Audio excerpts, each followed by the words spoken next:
अस्सलाम वालेकुम। अस्सलाम वालेकुम एवरीवन। उम्मीद है आप ठीक ठाक होंगे। लास्ट टाइम पे इवेलुएशन ऑफ मॉडल्स पे डिस्कशन स्टार्ट की थी और हम क्लासिफिकेशन मॉडल को इवेलुएट कर रहे थे। तो इसका मतलब है कि अभी की डिस्कशन जो है वो क्लासिफिकेशन मॉडल्स पे एप्लीकेबल है। जब हम शिफ्ट करेंगे किसी दूसरी टेक्नोलॉजी पे तो मैं आपको एक्सप्लिसिटली बताऊंगा कि अब हम क्लासिफिकेशन की बात नहीं कर रहे, किसी और चीज़ की बात कर रहे हैं। तो अनटिल अनलेस मैं ये ना कहूँ, जो भी बात मैं और हारिस और इरफान आज करेंगे that is applicable on classification models, और उसका भी हम एक स्पेशल केस ले रहे हैं which is called binary classification. ठीक है, तो बाइनरी क्लासिफिकेशन को डिस्कस करने की रीज़न ये है कि ये बहुत आसान है। आपके पास आउटपुट में यस या नो, कैट या नॉन कैट, स्मोकर या नॉन स्मोकर आता है।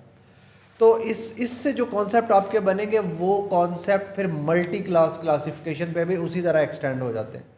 तो इसलिए हमने पहले चीज़ों को बहुत आसान और सिंपल रखा ताकि आपके कॉन्सेप्ट क्लियर हो जाए मॉडल इवेलुएशन के, और वंस ये कॉन्सेप्ट क्लियर होंगे तो यही कॉन्सेप्ट फिर हम मल्टी क्लास क्लासिफिकेशन के ऊपर भी अप्लाई करेंगे। तो ब्रीफ सी हमारी समरी, क्योंकि ये इम्पॉर्टेंट कॉन्सेप्ट है और थोड़े से कंफ्यूजिंग भी है, तो मैं एक दफ़ा रिपीट कर देता हूँ। तो हमने बात स्टार्ट की थी मॉडल की इवेलुएशन पे कि आपके पास मल्टीपल मॉडल्स हैं और आप ये देखना चाहते हैं कि कौन सा मॉडल आपके पास अच्छा है। तो उसके लिए हमने कुछ कॉन्सेप्ट डिस्कस किए थे कि हम क्या चेक करना चाहते हैं। हम देखना चाहते हैं मॉडल अंडर फिटेड तो नहीं है, हम ये देखना चाहते हैं मॉडल ओवर फिटेड तो नहीं है, मॉडल जो है उसमें इम्प्रूवमेंट कितनी है, और कौन सा एल्गोरिदम ज़्यादा अच्छा मॉडल बना रहा है। अब एल्गोरिदम और मॉडल का फ़र्क आपको बहुत अच्छी तरह पता चल जाना चाहिए कि हमारे पास मल्टीपल एल्गोरिदम्स है, जब उन्हें हम सेम डाटा दिखाते हैं तो हमारे पास मल्टीपल मॉडल्स आ जाते हैं। और कुछ एल्गोरिदम ज़्यादा एफिशिएंटली मॉडल प्रिपेयर करते हैं, कुछ एल्गोरिदम जो पुरानी टेक्निक्स हैं वो उतना ज़्यादा अच्छी तरह पैटर्न लर्न करके मॉडल नहीं बना सकती। But how can you decide? तो हमारे पास एक्यूरेसी एक मेजर था, लेकिन हमने देखा कि अगर हमारे पास डेटा सेट इम्बैलेंस्ड है, और इम्बैलेंस्ड का मतलब है कि अगर आपके पास दो क्लासेस हैं, एक पॉजिटिव और नेगेटिव, और कोई एक क्लास आपके पास मेजॉरिटी में है, यानी फॉर एग्जांपल मैंने कहा था कि आपके पास नेगेटिव क्लास 90% है और पॉजिटिव क्लास 10% है, तो इन दैट केस एक्यूरेसी अच्छा काम नहीं करती, वो एक फॉल्स सेंस ऑफ कॉन्फिडेंस देती है। इसकी एग्जांपल ये थी कि आपने एक क्लासीफायर बनाया जो कि क्लासीफायर नहीं है, वो एक डम्ब डिसीजन गिवर है जो ये कहता है पॉजिटिव पॉजिटिव, आप उसे नेगेटिव, चलें नेगेटिव कह देते हैं, वो कहता है नेगेटिव, तो आप उसे कोई भी इनपुट देंगे वो नेगेटिव कहेगा। और अब आपके पास नेगेटिव इनपुट्स कितनी थी? 90%। तो क्या इसका मतलब है कि आपके मॉडल की एक्यूरेसी 90% है? नहीं। क्या ये बहुत अच्छा मॉडल है? क्योंकि एक्यूरेसी तो 90% होने का मतलब है मॉडल बहुत ज़बरदस्त है, लेकिन आपको पता है यार ये तो मॉडल है ही नहीं, ये तो एक्चुअली एक डम्ब सेंटेंस आउटपुटर है जो हमेशा नेगेटिव नेगेटिव जवाब दे रहा है। तो इस किस्म के सिनेरियो के अंदर आपको जो एक्यूरेसी है वो फॉल्स सेंस ऑफ कॉन्फिडेंस देती है विच इज़ एक्चुअली रॉन्ग। तो इसलिए एक्यूरेसी पे हम इम्बैलेंस डेटा सेट के केसेस में कभी भी रिलाई नहीं करते। तो अगर हम एक्यूरेसी पे रिलाई नहीं कर सकते तो फिर हमारे पास क्या चॉइसेस हैं? तो उसके लिए हमने 4 वैल्यूज़ या 4 एंटिटीज़ डिस्कस की थी कि हमें इन 4 एंटिटीज़ को अंडरस्टैंड करना है। सबसे पहले मैंने आपको बताया था कि ट्रू पॉजिटिव, और मैंने एग्जांपल दी थी वही कैट और नॉन कैट क्लासीफायर की। ट्रू पॉजिटिव में हमारे पास एक्चुअल वैल्यू कैट थी और हमारे मॉडल ने प्रेडिक्ट किया कैट, इसलिए हम इसको ट्रू पॉजिटिव कहते हैं। ठीक है, उसके बाद हमारे पास फॉल्स पॉजिटिव है। फॉल्स पॉजिटिव का मतलब है कि एक्चुअली वैल्यू नॉन कैट थी, यानी इनपुट नॉन कैट थी, लेकिन मॉडल ने उसको प्रेडिक्ट किया कैट, तो इसे हम कहते हैं फॉल्स पॉजिटिव। दो चीज़ों का कॉम्बिनेशन चल रहा है साथ में, ज़रा जहन में रखिएगा, इसको रट्टा लगाने की गलती कभी मत कीजिएगा।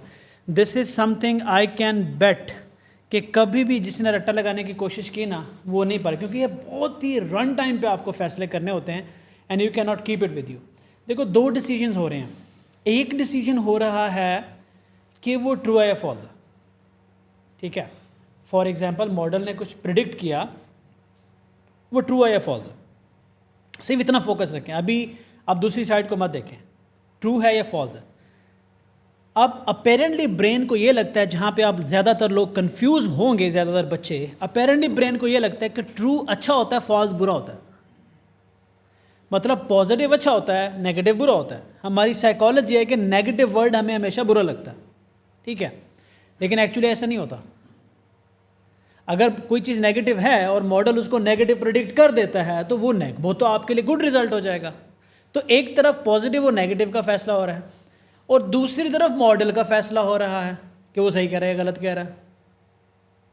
दो चीज़ें, अगर मॉडल गलत को गलत कहता है और सही को सही कहता है तो ये दो केसेस जो हैं वो आपके लिए आइडियल हो सकते हैं कि मॉडल, हाँ, और इन दोनों केसेस में ट्रू आएगा। हाँ सही। मैं सिर्फ ज़रा लेमैन लैंग्वेज में इनके कॉन्सेप्ट क्लियर करना चाह रहा हूँ, क्योंकि when I was there in a student so long time ago, actually बाज़ वक़्त मुश्किल हो जाता है टीचर को स्टूडेंट की कॉन्सेप्ट को समझने के लिए, क्योंकि आप लोग अभी हमारे सामने नहीं बैठे हुए, बोल नहीं सकते, अनफॉर्चुनेटली वो हम बातें सुन नहीं सकते। तो मैं ऑलवेज कोशिश करता हूँ कि मैं उस तरफ जाऊँ और वो कॉन्सेप्ट इमेजिन करें। Body language of students Irfan बहुत अच्छा पता चलता है कि लोगों को समझ आ रही है या वो एक सन्नाटे में बैठे हुए हैं या बिल्कुल स्पॉट फेसेस हैं। मेरी पीएचडी के बाद इस दुनिया में मसले नहीं रहेंगे। अच्छा, लेट्स होप इंशाल्लाह, क्योंकि that is what my topic is. आज मैं आपको ये बता दूं कि how we can establish that bond when I am not seeing my students. So AI, IoT, blockchain can do wonders. So this is how I am moving. It is not just a PhD, it is just to elevate what I am doing. It's not a random topic and research that we are talking about. So this is the topic. So coming back to it. तो model सही को सही कह रहा है, गलत को गलत कह रहा है। एक्चुअली ये होता है कि कन्फ्यूजन यहाँ होती है हमें जाके कि जब मॉडल किसी चीज़ को सही कहता है, ठीक है, अब मैं डॉक्टर साहब मैं लेमैन लैंग्वेज में जाऊँगा, आपने इसको ट्रांसलेट करना है AI में। मॉडल ने किसी चीज़ कोई आउटपुट आपके पास आई और मॉडल ने कहा ओह ये ठीक है, ये पॉजिटिव है, ठीक है, मॉडल ने प्रिडिक्ट भी कर दिया, पॉजिटिव प्रिडिक्ट भी कर दिया, जबकि एक्चुअली वो वैसा नहीं था, वो नेगेटिव होना चाहिए था, ठीक है। तो देखें बिल्कुल अब ऐसे मैपिंग करें, मैं बड़े आसान है। जब भी फॉल्स साथ लग रहा है इसका मतलब है मॉडल ने गलती की है, जब भी ट्रू साथ लग रहा है इसका मतलब है मॉडल ने सही काम किया। ट्रू फॉल्स है मॉडल का सही होना या गलत होना, और पॉजिटिव नेगेटिव है आउटपुट आपकी क्लासेस, ठीक है, क्लासेस है, पॉजिटिव नेगेटिव क्लास है आपकी, ठीक है, और जो मॉडल का सही होना गलत है वो आपका ट्रू फॉल्स। पहले तो अब ये समझ लेना, दो मुख्तलिफ चीज़ें, जब इनको अलग कर लेंगे। अच्छा अब मुझे ये बताएं इन दोनों चीज़ों में से ज़रूरी क्या है? I will stop hair. नहीं ऐसे नहीं बोलना, ऐसे नहीं बोलना ट्रू पॉजिटिव और ट्रू पॉजिटिव और नेगेटिव, ट्रू और फॉल्स, ऐसे नहीं बोलना। मुझे ऐसे बताना है कि मॉडल का सही होना ज़रूरी है या आउटपुट का पॉजिटिव या क्लास का पॉजिटिव नेगेटिव होना ज़रूरी है। ज़रूरी क्या है आपके लिए, क्या ज़रूरी है as an engineer, what you targeting? अच्छा एक और बात, ये जो टीचर सवाल करता है ना, आप लोगों के मॉडल भी ना ओवर फिट हुए हुए, ठा करके जवाब मारते हो। ये जो सवाल होते हैं इसका मकसद अक्सर जवाब ढूंढना नहीं होता, वो तो मैं शरासर से पूछ लूँगा ना यार, मैं खुद मुझे पते होते हैं ना, मैंने वो पूछना।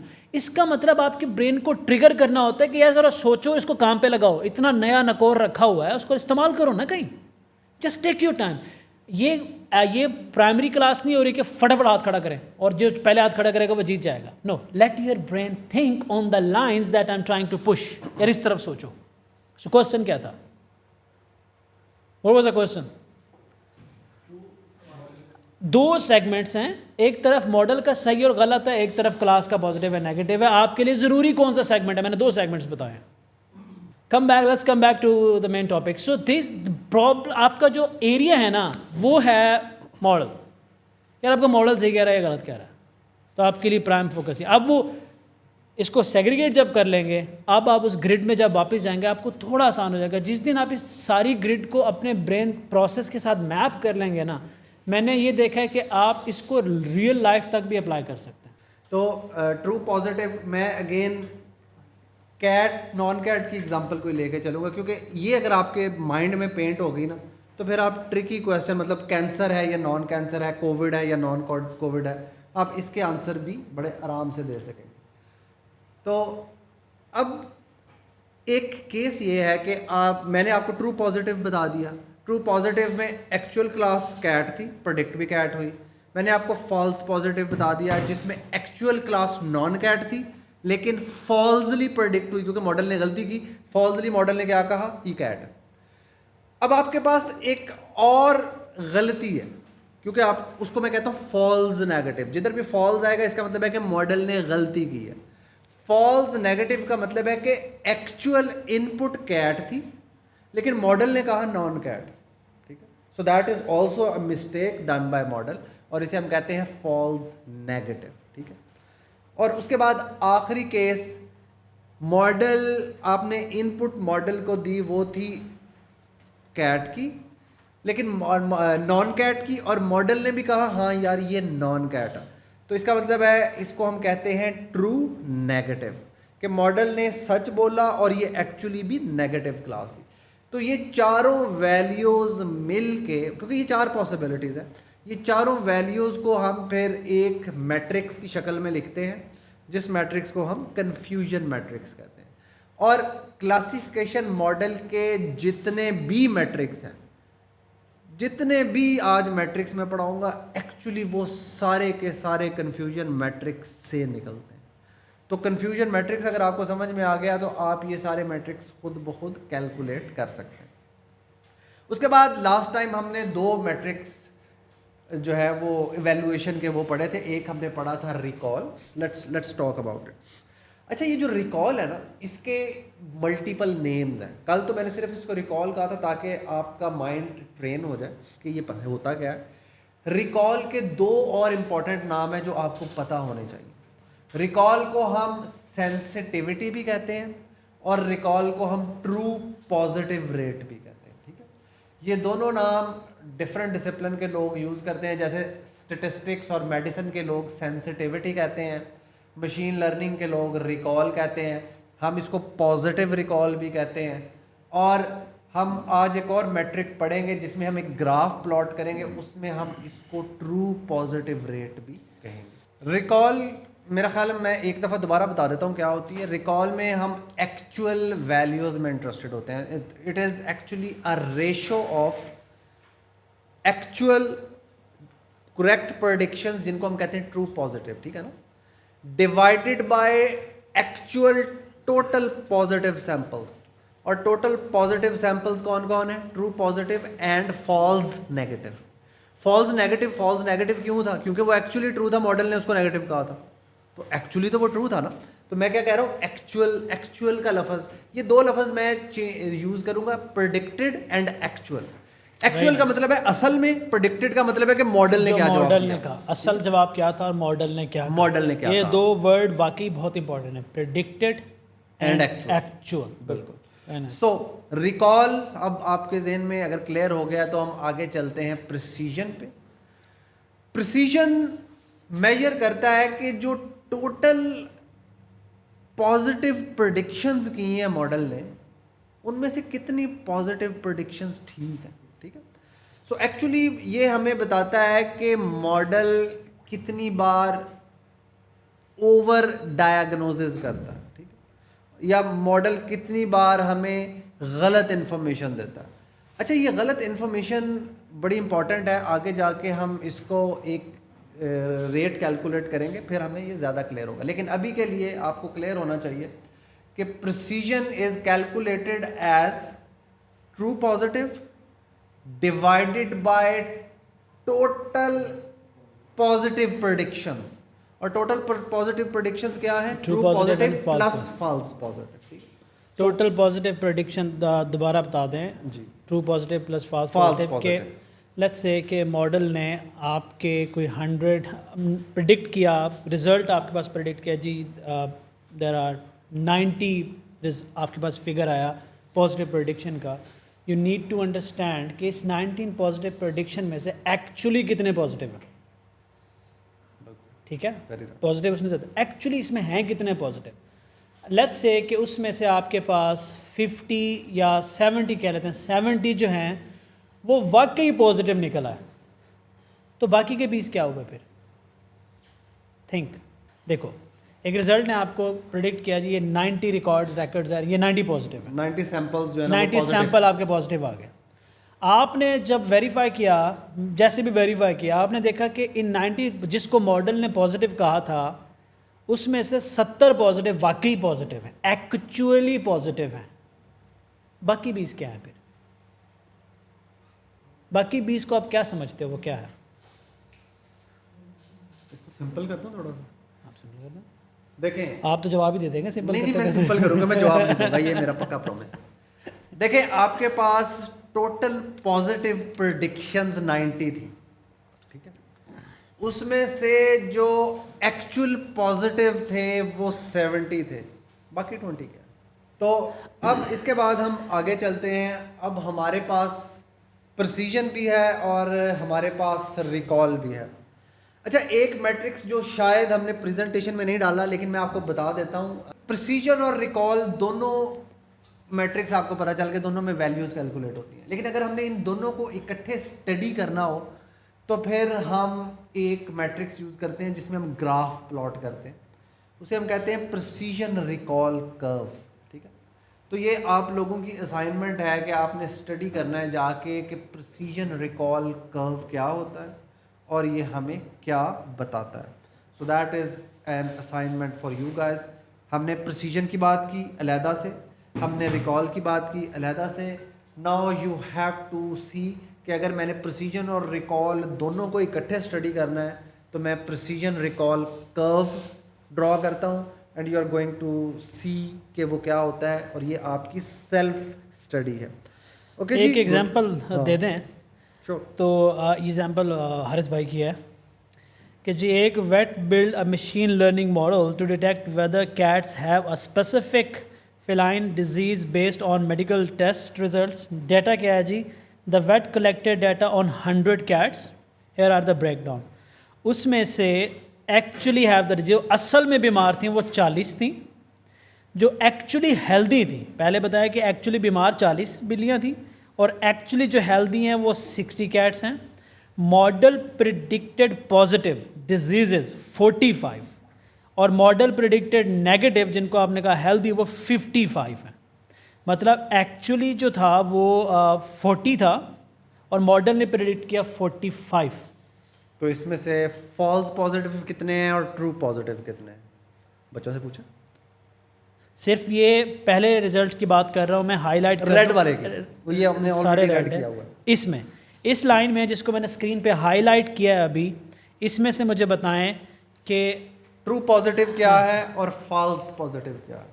एग्जैक्टली जब आप कन्फ्यूजन मैट्रिक्स को अपने जहन में मैप करना चाहें तो इस तरह के हरकतें आप खुद ही अपनी तरफ से करें जो मैं यहाँ करवा रहा हूँ कि आप बताओ ना ज़रा, इन्वॉल्व करो ना। पढ़ने से कुछ नहीं होगा, रट्टा लगाने से कुछ भी नहीं होगा, क्योंकि जब आप एल्गोरिदम बिल्ड कर रहे होंगे ना, क्रिटिकल थिंकिंग कर रहे होंगे, प्रॉब्लम्स आइडेंटिफाई कर रहे होंगे, ट्रस्ट में रट्टा सारा बाहर निकल जाता है। अच्छा, मैं एक और कंफ्यूजिंग एग्जांपल दूँ कंफ्यूज करने के लिए। वो काफ़ी है ऑलरेडी है सर, दे दे आपकी एग्जांपल एक्चुअली हेल्पफुल होंगी। एक पर्सन है, उसे कैंसर है, ठीक है, उसने एक टेस्ट करवाया, टेस्ट ने कहा कि इसे कैंसर नहीं है। तो ये कन्फ्यूजन मैट्रिक्स के अंदर किस किस्म की वैल्यू है? आपके पास 4 वैल्यूज हैं, you have true positive, false negative and true negative. You have to tell me which one is this. मैं अगेन रिपीट करता हूँ, एक बंदा है, उसे कैंसर है, उसने एक मेडिकल टेस्ट करवाया, मेडिकल टेस्ट ने कहा कि उसे कैंसर नहीं है। So what is this? ये एग्जांपल मैं अगली स्लाइड पे आपको स्क्रीन पे थोड़ी दिखा दूंगा ताकि आप स्क्रीन कैप्चर कर लें अपने पास, और ये उसका आउटकम है, देख लीजिएगा। स्क्रीन कैप्चर कर लेंगे आप लोग लेक्चर से, कैलकुलेशन आप खुद करेंगे, ठीक है। I move forward. आपने ये कैलकुलेशन भी खुद ही करनी है, हमने आप कॉन्सेप्ट दे दी हैं, स्क्रीन कैप्चर आप यहाँ से कर लेंगे। और अनदर स्लाइड जो हमने कैलकुलेशन करके सारे फिगर्स निकाले हुए हैं, आई डोंट सी कि अब हमें यहाँ टीच करने की ज़रूरत, आप इसको देखेंगे, उस कॉन्सेप्ट को प्रैक्टिस करेंगे। बस एक टिप देता जाऊँ यहाँ पे, जब आप ये कर रहे हो ना तो प्लीज़ इसको ना कोई केस बनाइएगा पर इसको देखिएगा नहीं, उसके बाद वैलिडेट कर लीजिएगा दोबारा। अभी तक मैंने आपको दो तरह के इवैल्यूएशन मैट्रिक्स पढ़ाए, एक में एक नंबर आ रहा था, एक में एक कर्व था। ये जिनमें नंबर आ रहा था इन्हें हम एआई की ज़ुबान में कहते हैं पॉइंट मैट्रिक्स। क्यों? क्योंकि इसमें एक वैल्यू आ रही होती है। और जो हमने ग्राफ देखा था इन्हें हम कहते हैं समरी मैट्रिक्स, क्योंकि ये मल्टीपल चीज़ों की एक समरी बता रहे होते हैं। तो ये जो F1 स्कोर है, this is also another point metrics, और this is actually a weighted average of precision and recall. आपने बचपन में मेरा ख्याल है कि 7वीं 8वीं क्लास में बहुत सारे मीन पढ़े होंगे, अरिथमेटिक मीन, ज्योमेट्रिक मीन, तो उधर एक हार्मोनिक मीन भी होता है। हमने भी बेसिक कोर्स में पढ़ाया हुआ है सर। हाँ, उधर एक हार्मोनिक मीन भी होता था। सो F1 score is actually harmonic mean of precision and recall. और अगेन अगर आपने प्रिसीजन और रिकॉल को इकट्ठा स्टडी करना है सिर्फ एक नंबर की शक्ल में, तो वो नंबर जो है वो F1 स्कोर है। F1 स्कोर जितना 1 के करीब होगा, जैसे कि प्रिसीजन और रिकॉल भी हैं, उतना आपका मॉडल अच्छा है। जितना ये 1 से दूर होगा उतना आपका मॉडल स्ट्रगल कर रहा है और उस पर आप उतना ज़्यादा रिलाई नहीं कर सकते। बाकी इसका फॉर्मूला जो है वो आपके सामने है। This is actually simplified version of harmonic mean. तो मैथ से हमने आपको बोर करने की वजह से डायरेक्ट फार्मूला दे दिया, लेकिन आप में से जो एम्बिशियस है वो प्रिसीजन और रिकॉल का हार्मोनिक मीन लें और उससे ये फार्मूला ड्राइव करें। दैट इज़ ओनली फॉर वो लोग जिनको ज़रा मज़ा आता है मैथ करते हुए। मुझे तो बहुत आता है। ओके, सो कहाँ थे हम? हो गया? हाँ जी, ये वाला हमने कर लिया। What is true positive rate? मैंने पहले बताया था true positive rate is a name of recall. मैंने क्या बताया था? रिकॉल के 3 नाम बताए थे, सेंसिटिविटी, रिकॉल या positive recall, true positive rate. अब आप ज़हन में सोच रहे होंगे कि मैंने ये ट्रू पॉजिटिव रेट इधर क्यों लिखा। इसलिए कि आगे हम एक और समरी मैट्रिक पढ़ेंगे जिसका नाम है आरओसी कर्व। ठीक है, तो आरओसी कर्व के लिए आपको ट्रू पॉजिटिव रेट नाम का पता होना चाहिए। अच्छा, वैसे थोड़ा सा गौर करते हैं ट्रू पॉजिटिव रेट का क्या मतलब। ट्रू पॉजिटिव रेट का मतलब है कि तमाम एक्चुअल पॉजिटिव सैंपल्स में से ट्रू पॉजिटिव कितने हैं। तमाम एक्चुअल, ये एक्चुअल इंपॉर्टेंट लफ्ज़ है इधर, ठीक है, यानी कि तमाम एक्चुअल कैट सैंपल्स में से क्लासीफायर ने कितने कैट सैंपल्स करेक्ट प्रेडिक्ट किए, तो इसे हम कहते हैं ट्रू पॉजिटिव रेट या रिकॉल। और अब मैं एक बीमारी की एग्जांपल में जाता हूँ। फॉर एग्जांपल आप एक हॉस्पिटल है, क्योंकि हम एआई इन हेल्थ केयर में ज़्यादा बात करते हैं, तो अब मैं इसको ना मेडिसिन की ज़ुबान में, मेडिकल टेस्ट की ज़ुबान में लेके जाता हूँ। फ़र्ज़ करें कि यू आर अ हॉस्पिटल और आपने एक टेस्ट डिवाइस किया। अब आपका पेशेंट जो है उसको या तो डिजीज़ होगी या डिजीज़ नहीं होगी, ठीक है ना। तो आपने इनपुट दी और इनपुट के जवाब में टेस्ट ने बताया कि ये पॉजिटिव है या नेगेटिव। अब अगर आपका टेस्ट तमाम पॉजिटिव पेशेंट्स को पॉजिटिव कहता है, तो क्या ये ज़बरदस्त टेस्ट नहीं है ना। यानी कि वो जितने कैंसर के लोगों ने वो टेस्ट कराया, टेस्ट ने या बता दिया कि इन सबको कैंसर है, तो इस केस में ट्रू पॉजिटिव रेट 1 होगा, which is the ideal case. क्यों? क्योंकि मॉडल ने तो कोई गलती की ही नहीं। फॉल्स नेगेटिव तो 0 हो गया ना। फॉल्स नेगेटिव 0 हो गया, इसका मतलब है TP divided by TP plus 0 1 आ गया, और 1 का मतलब है कि दिस इज़ अमेजिंग मॉडल, और इसका मतलब है कि ये तमाम कैंसर के पेशेंट्स की ज़िंदगी बचाई जा सकती है। So that is the benefit of true positive rate. True positive rate ज़्यादा होता है तो हमारा मॉडल पे कॉन्फिडेंस भी उतना ही ज़्यादा होता है, ठीक है। ओके, अब इसके बाद एक और चीज़ हमारे पास है जिसे हम कहते हैं false positive rate. False positive rate क्या है? What is false positive? false positive rate is calculated as false positive divided by false positive plus true negative, ठीक है। यानी कि आपके जो कंफ्यूजन मैट्रिक्स में राइट साइड वाला कॉलम है, फॉल्स पॉजिटिव रेट उधर से कैलकुलेट होता है। अच्छा, फॉल्स पॉजिटिव रेट आपको क्या बताता है? फॉल्स पॉजिटिव रेट आपको ये बताता है कि आपके मॉडल ने आपको कितना कॉस्ट किया। कैसे? फॉर एग्जांपल, आपने टेस्ट किया एक पेशेंट का, ठीक है। False positive rate by the way होता कब है कि बंदे को कैंसर नहीं था लेकिन मॉडल ने कहा कि इसे कैंसर है, ठीक है। तो उसे कैंसर है, इसका मतलब है कि अब आप बंदे को कैंसर नहीं था लेकिन आपने उसको दवाइयाँ खिलानी शुरू कर दी, उसका ट्रीटमेंट किया, सब कुछ किया, लेकिन वो कॉस्ट तो सारी ज़ाया हो गई ना, वो सारे पैसे तो ज़ाया हो गए। तो इसका मतलब है कि that is not benefit, that is actually the cost. खाम खा के आपके पैसे ज़ाया हुए, बंदे को कैंसर था ही नहीं, आप उसके कैंसर का इलाज करने लग गए, ठीक है। सो इसलिए फॉल्स पॉजिटिव रेट को हम कहते हैं कॉस्ट और ट्रू पॉजिटिव रेट को हम कहते हैं बेनिफिट। और जब हम इन दोनों को इकट्ठे स्टडी करते हैं तो इसे हम कह सकते हैं कॉस्ट बेनिफिट एनालिसिस। मैनेजमेंट में बड़ा लफ्ज़ सुना होगा आपने, कॉस्ट बेनिफिट एनालिसिस। तो ये जो कॉस्ट बेनिफिट एनालिसिस है, that is done using ROC curve, ठीक है। तो ये आपके सामने एक ROC कर्व है। ROC से क्या बनता है, बड़ी मुश्किल सी चीज़ है, मैं आखिर में बताऊंगा, क्योंकि अभी मैंने बताया तो आप ऐसी टेंशन में आ जाएंगे। मैं पहले आपको सिर्फ ये बता देता हूं कि इट्स एक्चुअली अ ग्राफ। इसमें y एक्सिस पे ट्रू पॉजिटिव रेट है, x एक्सिस पे फॉल्स पॉजिटिव रेट है। ट्रू पॉजिटिव रेट मैंने क्या बताया, बेनिफिट ऑफ द मॉडल या benefit of the test. False positive rate मैंने क्या बताया, कॉस्ट ऑफ द टेस्ट था, कि आपके खाम खा में पैसे कितने ज़्यादा ज़ाया हुए, ठीक है। तो आप इन दोनों को जब इकट्ठा प्लॉट करते हैं, इसको आप यूँ समझें कि x एक्सिस और y एक्सिस है, तो अभी आप रिग्रेशन की तरह इधर पॉइंट तो लगा सकते हैं ना। आपके पास एक मॉडल में फॉल्स पॉजिटिव रेट की भी एक वैल्यू आ गई और ट्रू पॉजिटिव रेट की भी एक वैल्यू आ गई, तो आप उसे प्लॉट कर सकते हैं इस 2D में। तो अब हमें कैसे पता चलेगा कि क्या चीज़, कौन सा पॉइंट अच्छा है, कौन सा पॉइंट बुरा है?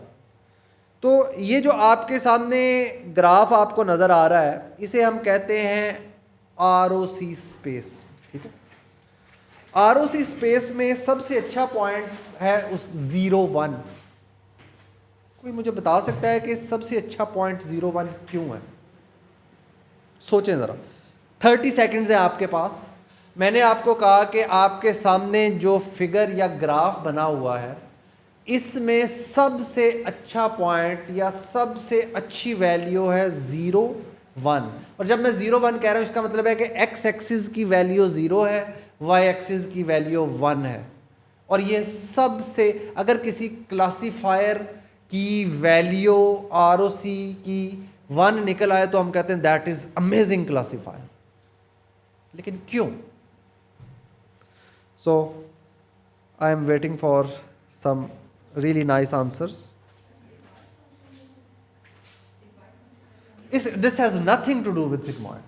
सर ये कॉस्ट सारी बचा देता है क्योंकि जो पॉजिटिव है वो कहता है ये पॉजिटिव ही है। आंसर हमारे फिजिकल स्टूडेंट ने दिया कि क्योंकि इसकी कॉस्ट 0 है और बेनिफिट 1 है, सो दैट इज अमेजिंग। बहुत आला आंसर है, एग्जैक्टली, शाबाश। देखिए, फॉल्स पॉजिटिव रेट कॉस्ट थी, मैंने कहा 0-1, 0 x एक्सिस की वैल्यू थी, 1 y एक्सिस की वैल्यू थी। तो अगर एक टेस्ट में ट्रू पॉजिटिव रेट 1 है और फॉल्स पॉजिटिव है ही नहीं, तो इसका मतलब है कि बेनिफिट ही बेनिफिट है, कॉस्ट तो कोई है ही नहीं। तो इसलिए ROC स्पेस में सबसे अच्छा पॉइंट जो है वो 0-1 है। और इसका मतलब है कि आपके क्लासीफायर की वैल्यू जितनी 0-1 के करीब होगी उतना वो अच्छा है, जितना वो 0-1 से दूर होगा उतना वो बुरा है। अब आपके सामने जो फिगर है, मुझे ये बताएं कि इसमें आपको 3 क्लासीफायर नज़र आ रहे हैं, एक ब्लू है, एक ग्रीन है और एक ऑरेंज है। इनमें सबसे अच्छा क्लासिफायर कौन सा है? ब्लू ज़्यादा करीब है परफेक्ट पॉइंट के, इसलिए वो अच्छा है। तो जो क्लासिफायर परफेक्ट पॉइंट के जितना करीब होगा वो उतना अच्छा है, जितना उससे दूर होगा उतना बुरा है। और इधर आपको एक लाइन, डॉटेड लाइन नज़र आ रही है। अगर आपका कोई क्लासिफायर इस डॉटेड लाइन से नीचे है तो आपको चाहिए कि उसको ना कूड़े में फेंक दें, उसको कभी यूज़ ना करें, क्योंकि वो ट्रैशी क्लासिफायर है। So don't ever dare to use that one. So मेरा ख्याल है कि आपको जनरल आइडिया पता चल गया होगा कि ROC कर्व क्या होता है। That is a cost benefit analysis of a classifier.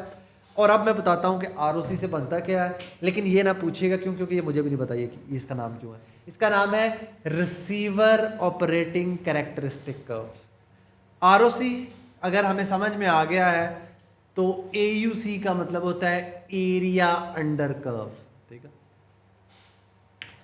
बड़ी ये खूबसूरत सी तस्वीर हारिस ने लगाई हुई है। That is amazing picture actually. Area under curve का मतलब है कि, अच्छा मुझे ये बताएं कि अगर एक कर्व है जो परफेक्ट पॉइंट को टच कर रहा है और उसके बाद 1 को टच कर रहा है, या इस टोटल जो हमारे पास बनी हुई है स्पेस, इसमें टोटल एरिया कितना पॉसिबल हो सकता है? एक्स एक्सिस भी 1 है और वाई एक्सिस भी 1 है। इस जगह पे टोटल एरिया कितना पॉसिबल है? एरिया कैसे निकालते हैं? Length multiplied by height. Length भी 1 है, हाइट भी 1 है, तो एरिया कितना होगा? 1। तो इसमें क्या मुश्किल थी? तो इसका मतलब है कि ROC स्पेस में मैक्सिमम पॉसिबल एरिया 1 है। इसका मतलब है कि 1 से ज़्यादा एरिया नहीं हो सकता। और इसका दूसरा मतलब ये है कि जो एरिया 1 के जितना करीब होगा उतना अच्छा होगा, जितना 1 से दूर होगा उतना बुरा होगा।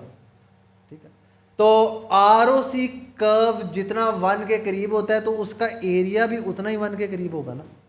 तो ROC के नीचे ये जो शेडेड वर्जन है ना, ये एरिया अंडर ROC कर्व है, या इसको AUC कहते हैं। और ये अब आप जेहन में सोचेंगे यार अच्छा खासा कर्व बना लिया था, इसकी ज़रूरत क्या है? देखें, मैंने आपको बताया था कि आपके पास 2 तरह के मैट्रिक्स होते हैं। एक पॉइंट मैट्रिक्स है जिसमें कुछ नंबर्स या वैल्यूज़ हैं, एक समरी मैट्रिक्स है जिसमें आपके पास कर्व्स हैं या फिगर्स हैं। और आप हमेशा चाहते हैं कि अगर मेरे पास कोई समरी मैट्रिक है मॉडल की एवेलुएशन के लिए, तो मैं उसको पॉइंट मैट्रिक में भी रिप्रेजेंट कर सकूँ। ठीक है, तो अगर आप ROC कर्व को किसी एक नंबर में ज़ाहिर करना चाहते हैं या किसी एक नंबर में रिड्यूस करना चाहते हैं, तो वो नंबर एरिया अंडर कर्व, क्योंकि इट्स जस्ट 1 नंबर। और ये नंबर जितना 1 के करीब होगा उतना your classification model is great, और जितना ये 1 से दूर होगा उतना your classification model is not so great. ठीक है, सो और मज़े की बात ये है कि ये सारे के सारे कन्फ्यूजन मैट्रिक से निकल रहे है ना। मैंने आपको बताया था अगर आपकी ग्रिप कन्फ्यूजन मैट्रिक्स पे अच्छी हो गई ना, तो ये सारे के सारे वैल्यूएशन मैट्रिक्स आपको फ़ौरन समझ में आ जाएंगे। So now you have pretty good idea. अभी तक हमने डिस्कस की 2-3 चीज़ें, प्रिसीजन डिस्कस की, रिकॉल डिस्कस की, precision and recall curve discuss किया, फिर हमने ROC कर्व डिस्कस किया, फिर हमने area under ROC curve discuss किया। एक आखिरी चीज़ मैं डिस्कस करूँगा, उसके बाद ओवर टू हारिस, और उस आखिरी चीज़ को हम कहते हैं स्पेसिफिसिटी या ट्रू नेगेटिव रेट या नेगेटिव रिकॉल। अच्छा, रिकॉल कैसे निकलती थी? True positive divided by actual positive. तो नेगेटिव रिकॉल कैसे निकलेगी? True negative divided by actual negative. तो इसलिए इसको नेगेटिव रिकॉल भी कहते हैं। True negative rate is also called negative recall और स्पेसिफिसिटी। स्टैट वाले इसको स्पेसिफिसिटी कहना पसंद करते हैं। तो depending upon the discipline you can call it anything, लेकिन इसलिए मैंने रिकॉल को पॉजिटिव कहा था ताकि मैं आपको अब नेगेटिव करके ये चीज़ समझा सकूं, अदरवाइज ये कन्फ्यूजन हो जानी थी आपको। सो ट्रू नेगेटिव रेट बड़ा आसान है, it is actually negative recall. जैसे आप रिकॉल पॉजिटिव की निकालते हैं तो negative recall actually negative class की निकलेगी which is true negative divided by actual negative number of samples, जो कि होते हैं FP प्लस TL, ठीक है। So that is true negative rate.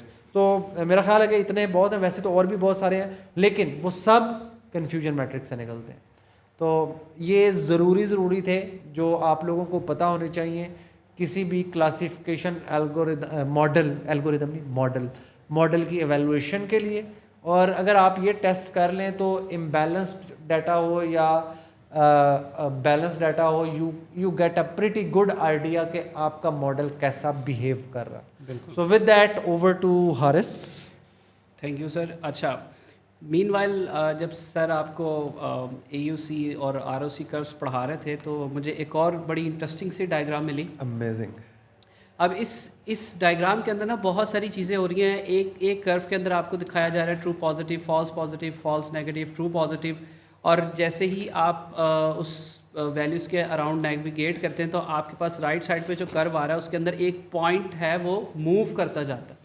तो ये अब आप लोगों का एक टास्क है कि आप लोगों ने ये सोच के आना है और इसको एनालाइज करके आना है कि इस डायग्राम में एक्चुअली क्या हो रहा है इस कर्व के अंदर, और ये एक्चुअली किस चीज़ को रिप्रेजेंट करता है। पॉइंट के अगर हम ट्रू पॉजिटिव के ऊपर जाते हैं, पॉइंट की वैल्यू ड्रॉप हो रही है, इंक्रीज़ हो रही है, क्यों हो रही है, और जिस पॉइंट पे वो जा रही है वो क्या रिप्रेजेंट कर रहा है। तो ये आप लोगों का एक टास्क है, इसको ज़रूर आप लोगों ने देखना। मैंने कहा ये एक बड़ी इंटरेस्टिंग सी चीज़ थी, मैंने रन टाइम पे ही डाली है बच्चों के लिए।